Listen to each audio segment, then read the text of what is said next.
was a hot summer day, the kind where the sun blazes down relentlessly, making everything shimmer in the heat. The air was thick and heavy, and the ground seemed to radiate warmth.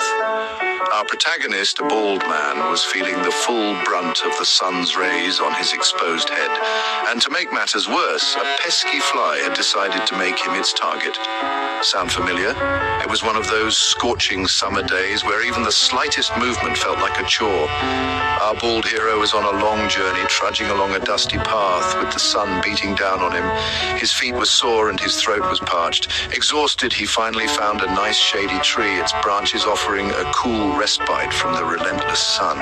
He decided to rest, leaning against the trunk and closing his eyes. But just as he got comfortable, buzz! A fly appeared, making a beeline for his shiny dome. It buzzed around his head, its tiny wings creating an irritating sound. He swatted at it, trying to shoo it away, but he missed. A few seconds later, the fly was back, buzzing even more persistently. Buzz! It's back!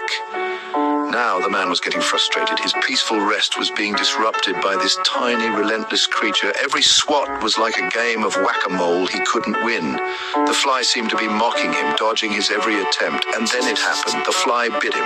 The sharp sting on his scalp was the last straw. Enraged, he slapped his head hard, hoping to crush the fly, but the fly, it escaped, unscathed. Our guy, not so much. He was left with a sore head and a bruised ego. This tiny buzzkill kept coming back, undeterred by his efforts. Each time he just ended up slapping himself silly, adding to his frustration and discomfort.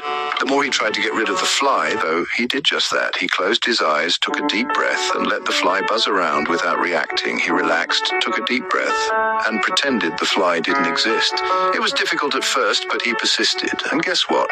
The fly, finding no reaction from its target, got bored and buzzed off to find another victim. The moral of the story: sometimes paying attention to petty annoyances only harms us. By giving them our energy, we let them control us. Sometimes the best swat is no swat at all.